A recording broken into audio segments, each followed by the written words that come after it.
Welcome to Wealthy Behavior, talking money and wealth with Heritage Financial, the podcast that digs into the topics, strategies, and behaviors that help busy and successful people build and protect their personal wealth. I'm your host, Sammy Azuz, the president and CEO of Heritage Financial, a Boston-based wealth management firm working with high net worth families across the country for longer than 25 years. Now let's talk about the wealthy behaviors that are key to a rich life.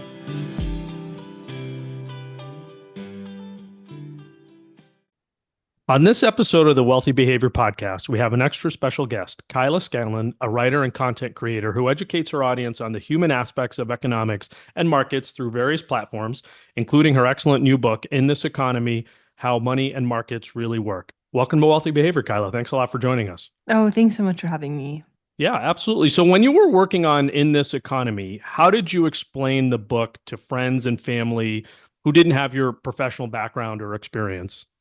Yeah, so I was lucky with the book because it is an intro guide to the economy, like a toolbox of foundational understanding of, inflation, the labor market, GDP, fiscal and monetary policy. And I've been talking about those things on social media for about 3 years now. And so for me, I could just be like, everything that you see that I'm doing on social media, it's going to become a book. It's going to become everything that you need to know about the economy at large.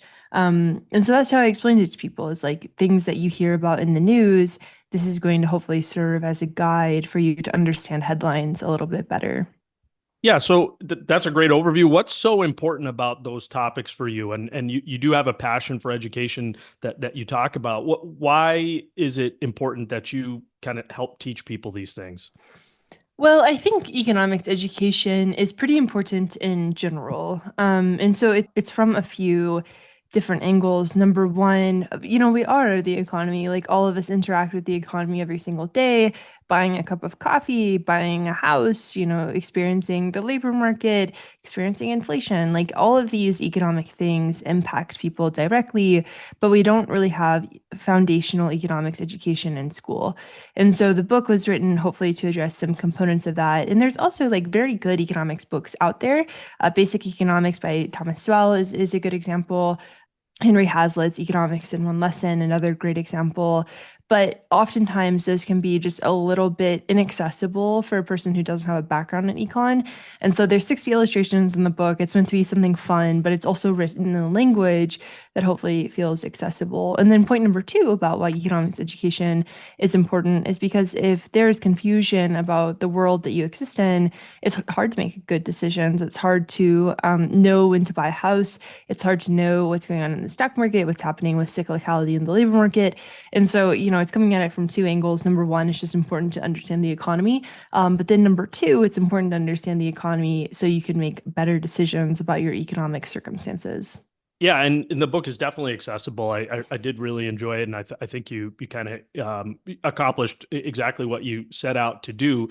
You have big things to say about how massive economics is really. It's not to you a dry and dusty set of charts, but it's this significant thing, this significant force that's important for people to understand.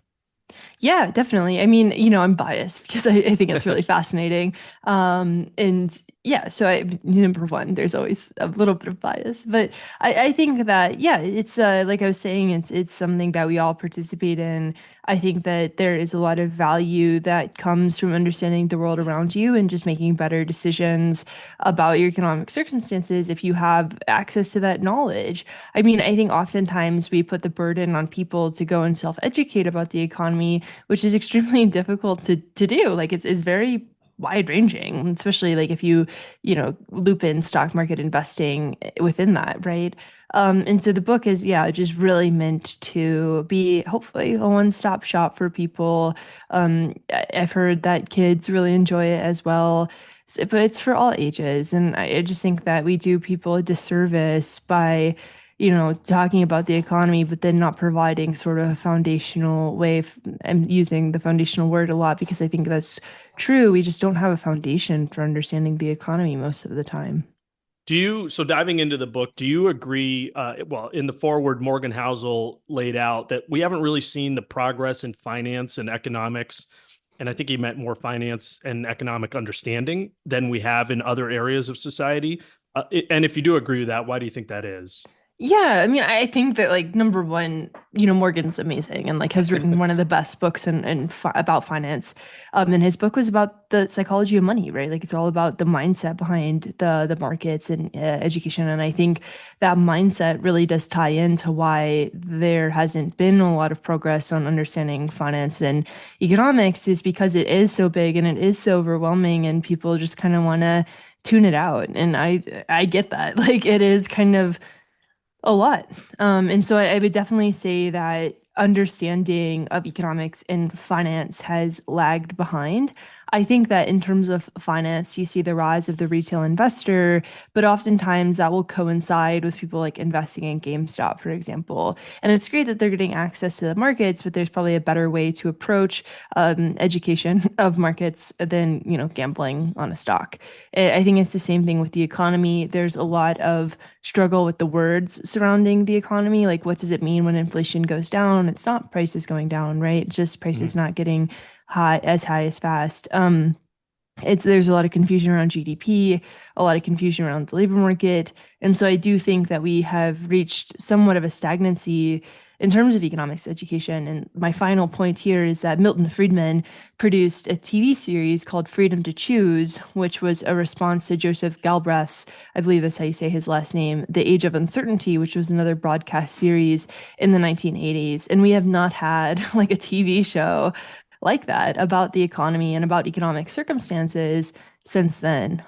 We've just kind of not ignored it, right? But it just has not been as quote unquote mainstream as it used to be.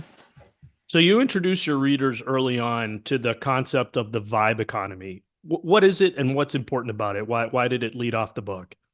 The vibe economy is important because I wanted to introduce the book with the concept of sentiment, which is how people feel about circumstances, right? And I also wanted to center people into the conversation about the economy. Oftentimes, when we talk about the economy, it can be just focused on the numbers, just focused on the metrics. Like when we talk about GDP, we're like, consumer spending is up, but we don't talk about like the consumers actually doing the spending and how they're feeling and like what could be driving that underlying behavior. And so the focus of the vibe economy was really to put people at the forefront, but then also to make the argument that human behavior is an ultimate driver of the economy, and we have to pay attention to it to understand what could happen to the economy in the long term. Oftentimes, economic analysis can just focus on the very short term, and that isn't always a good way to conduct economic analysis. So what's more important to you when you look at it? Is it the vibe economy? Is it the hard data? And when they're in conflict, what do you do with that when laying out your own personal finance decisions or investment decisions? Yeah, so that gets into the concept of the vibe session, like a disconnect between consumer sentiment and economic data. It's something that I wrote about 2 years ago. Did an op-ed piece for the New York Times about it, and it was a center point of the book in some aspects because we have seen a large divergence between how people feel and the relative, hard data metrics, and there's a lot of confusion about like why people feel bad when the metrics are saying that things are, improving.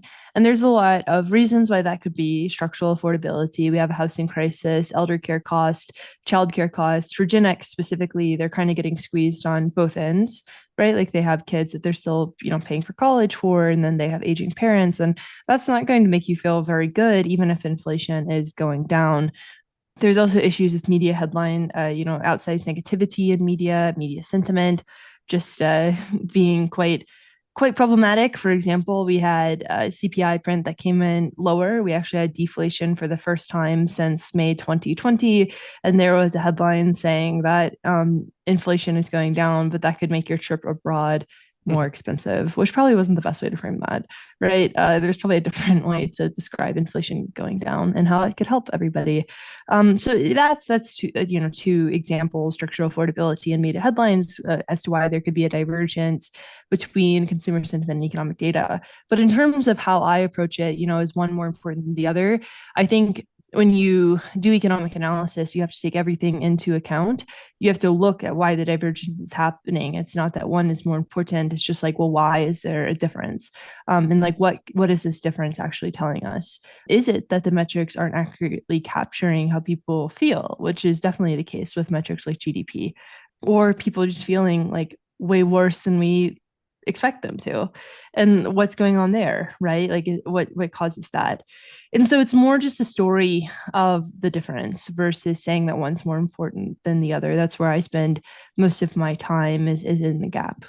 I'd love to stay on this for a couple more questions because I do think it is something that's been interesting to see the difference in perception, possibly with reality, or maybe how pessimistic people are compared to a lot of good headline numbers out there. Do you think politics has anything to do with it? Just the level of polarization we're seeing in the country, and that at any point in time, half the people are going to be miserable by whoever's in the White House, and the other half will be happier. Yeah, you see that in the data. If somebody's party is in the White House, they feel better. Like Republicans right now have very negative consumer sentiment. We're talking averages, of course. Yep. That makes it hard. Democrats have negative sentiment when there's a Republican in the White House. So there's always a little bit of ideology baked into everything. But I think right now, we're recording this on July 12th. There's just immense political uncertainty in general, and we had a consumer sentiment print that came in more negative than expected today, Friday, July 12th.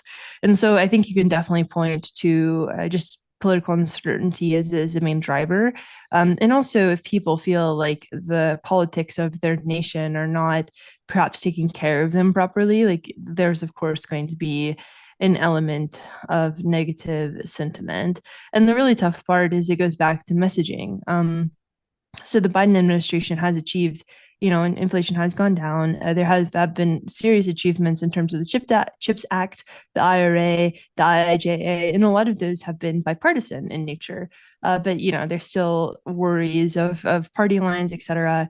And that is definitely the tough part about economics and politics, is they're extremely intertwined, and sentiment can definitely be clouded by how you feel about who is representing you on a national level. And one thing you point out in your book, gas prices seem to have an inordinate, well, maybe Yeah. to me, you didn't use this word, but I did, an inordinate kind of influence on people's view on how things are going. Yeah, no, there's a lot of good research papers out there about that. People see gas prices as just an indicator for the economy at large.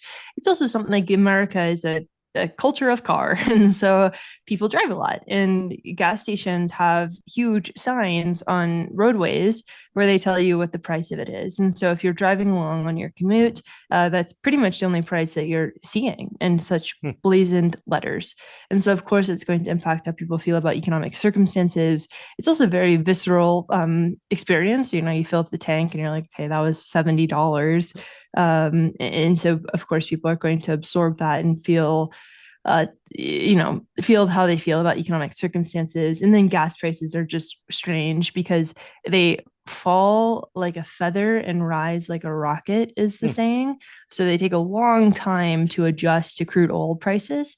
But so they take a long time to adjust to crude oil prices going down.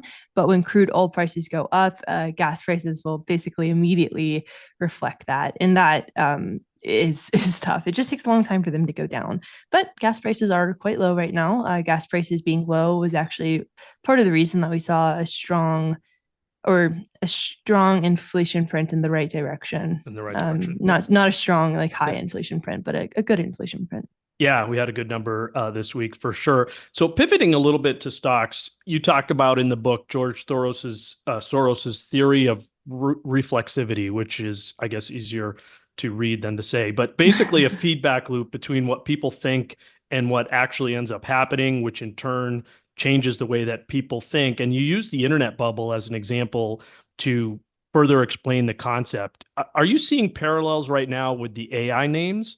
And are you concerned with the concentration we're seeing in those big names?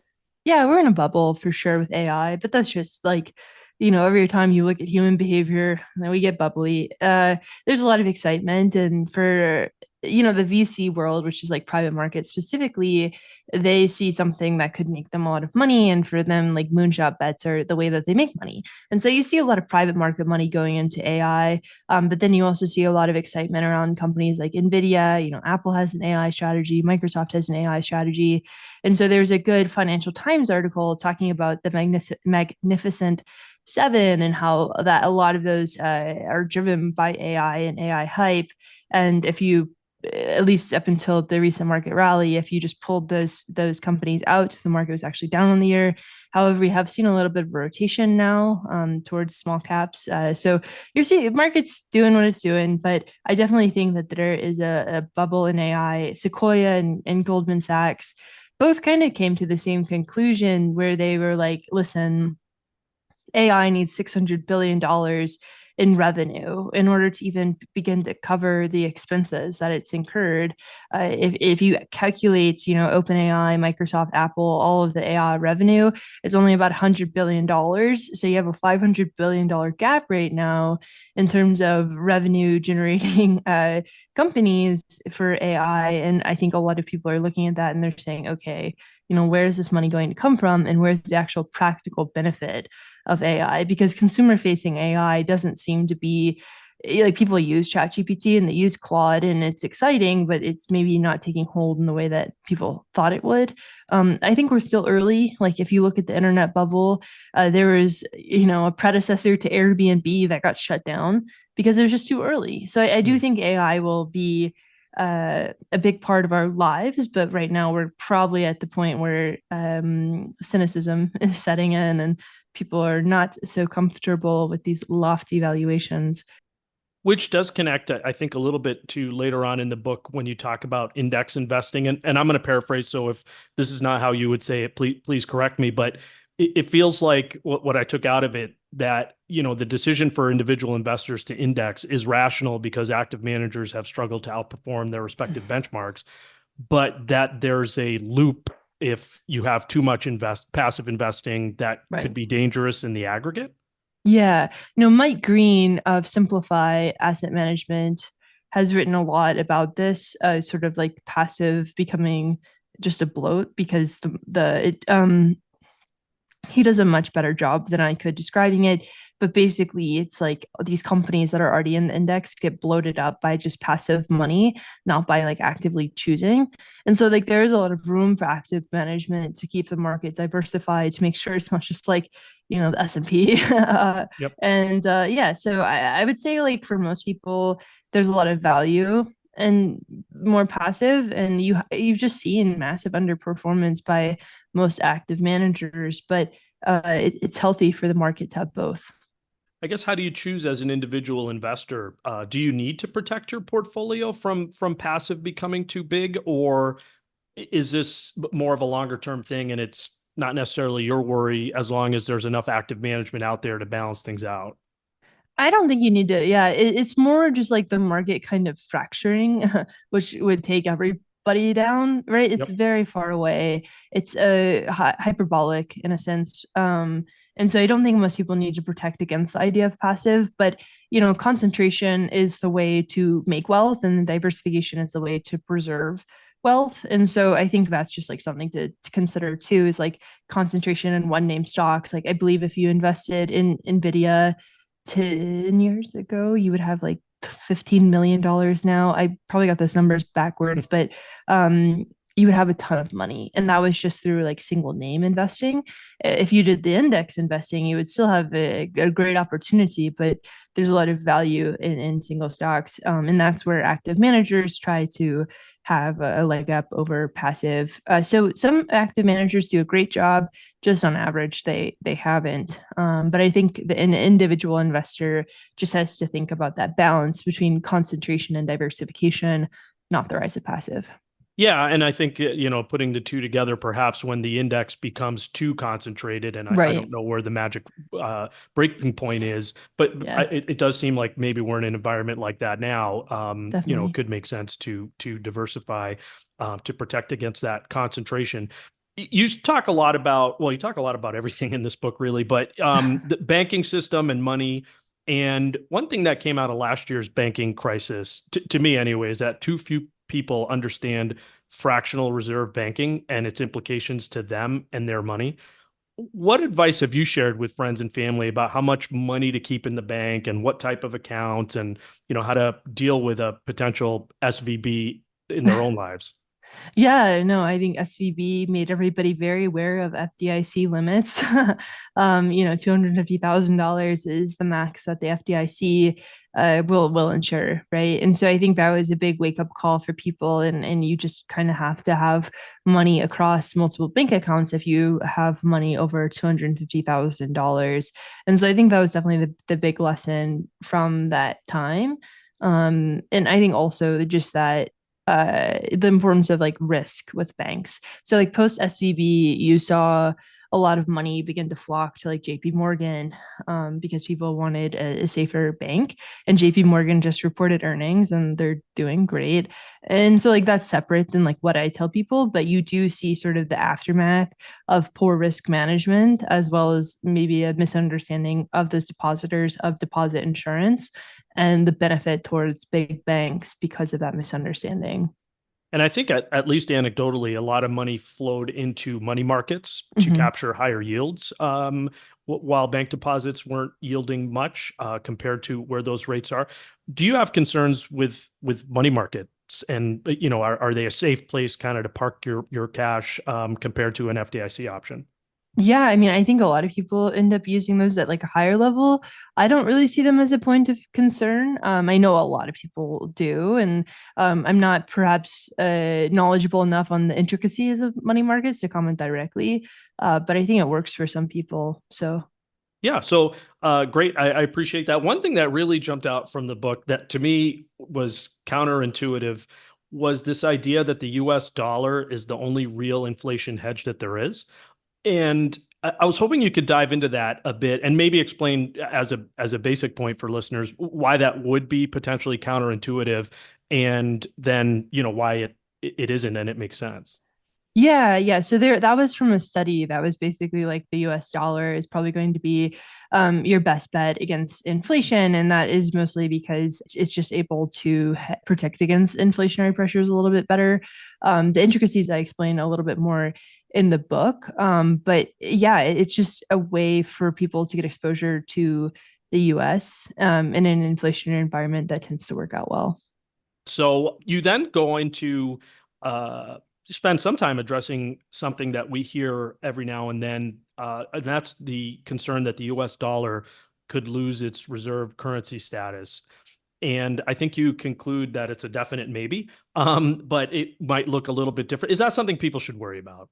If the US dollar loses its reserve currency status, we probably have much bigger problems on our hands. The IMF came out with a paper, I believe, talking about what a rotation from the US dollar as reserve currency would look like. Like we do see foreign holdings of US dollars going down, like treasury holdings, for example. So Japan is holding less US treasuries, having less exposure to the US dollar. China is having less exposure to the US dollar. And what we see, if you're talking about the US dollar being replaced as a reserve currency, is a replacement towards a basket of diversified currencies. Like it wouldn't be going towards China's currency, it wouldn't be going towards Russia's currency. It would just be more a reflection of the fragmentation that we're already seeing on the global level. And that's highly unlikely to take hold just because it's not as easy to have reserves of a tiny basket of currencies versus just having reserves of the US dollar. As of right now, the US is still like the strongest military in the world. That's really what gives the US dollar all its strength. The US dollar is the financial backer of a lot of different transactions. And the US dollar is home to the US, right? Which is, the global superpower as of right now. And so I don't think that people need to worry about the US dollar losing status as reserve currency. I know it's a pretty popular talking point. But I think like if the US dollar loses status as reserve currency, we are seeing the beginnings of a geopolitical regime shift. And then our problems are very big, right?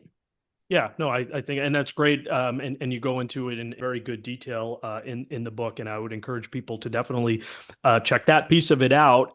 Are there a handful of mistakes that you're just concerned that you see people making in an environment where we don't have enough financial literacy, enough economic education for people, or is it more broad based? You just think people need to be better informed?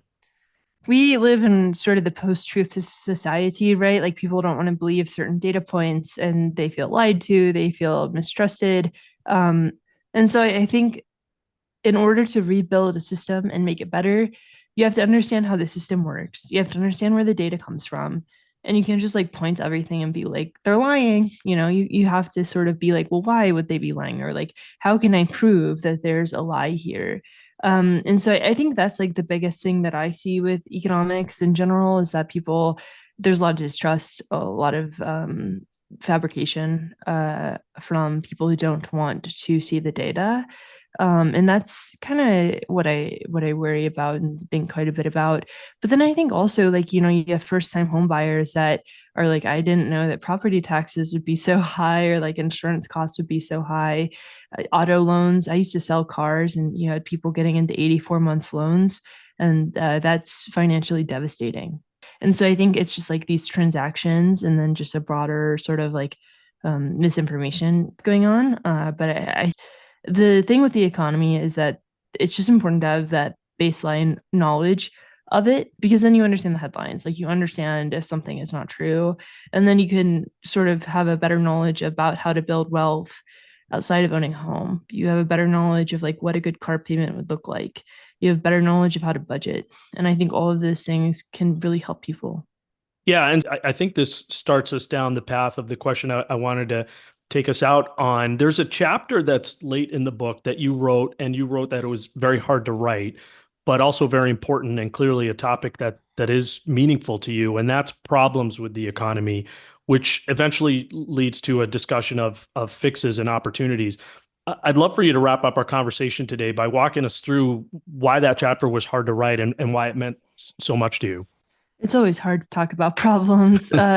Yeah, I think for me, like it was about more than just the economy too. Like the economy, as much as it is political, it's also cultural to a certain extent. Like certain things don't get funded if money is hard to get. You kind of see money dry up. You see advertisements begin to take over people. You see sort of the monetization of the human experience, and that's just how things are. But that chapter is really difficult because you're listing out all of the things that, like based on my research, that people believed were wrong, and a lot of times they don't have obvious solutions, or the solutions take a long time to fix. I talked about it in the opportunities chapter, like what we could do to make it better, but we're sort of in a point of where a lot of policy is getting passed, like things are improving, but there's still an element of stagnancy that makes it hard for stuff to get incorporated. But there's still so much to be excited about. The One of the think tanks recently published a report about rural areas, and rural areas have experienced the most growth that they have since the pre-pandemic. Like they're above trend, more jobs, more manufacturing, more opportunity, and that's because of good design policy. And that was a problem, right? Like these were left behind areas. That was something I would have written about in the problems chapter, but there is a chance to fix them. And so that's why that chapter was hard, is because it's always hard talking about problems. Yeah. And so is the gist that people are the economy, which you do right. I know that. And if misinformation is driving people to make poor decisions, that's basically junking up the economy. Yeah, definitely. And it like prevents mobility, it prevents risk taking, it prevents innovation, because if you're trapped by constraints that are sometimes self-created, like, how do you get out of that? And so I think people are the economy, and we have to give people the tools to understand the world that they're part of, which is the economy. And is maybe not believing what you read on social media a great starting point, or does it dive much deeper than that? It's a good starting point. Yeah, I think it's just sort of gut checking stuff. The problem with social media is that it's algorithmically incentivized to enrage you. And you see that. You see people get absolutely enraged, and that's very difficult. Well, this has been a great conversation. I really appreciate you spending time with us. I highly recommend this book to our listeners, and we'll definitely be recommending it whenever someone asks for a reading list on Thanks. learning about the economy and money. Where else can people find all of your content? I'm on social media, even though I just, spoke ill of it. Things are tools and it's up to you to apply them. But I'm on Instagram, I'm on TikTok, I'm on YouTube, I'm on LinkedIn at Kyla Scan, KYLASCAN. I have a Substack, kyla.substack.com, and I have a podcast called Let's Appreciate. I'm also a Bloomberg Opinion contributor, the co-host of the Wealth Simple TLDR podcast, and my work can be found across several other organizations as well. Awesome. You're very busy, obviously. Thank you so much for joining us, Kyla. Thanks for having me. Thank you for listening to Wealthy Behavior. If you found the conversation useful, please leave a review wherever you listen to your podcasts and share this episode so those around you can live a rich life too. We appreciate your feedback and questions. Please email us at wealthybehavior@heritagefinancial.net. For more insights, subscribe to our weekly blog at heritagefinancial.net and follow us on Facebook, Twitter, and LinkedIn. Check out my personal finance blog at thebostonadvisor.com. Wealthy Behavior is produced by Kristen Kastner and Michelle Kakanis.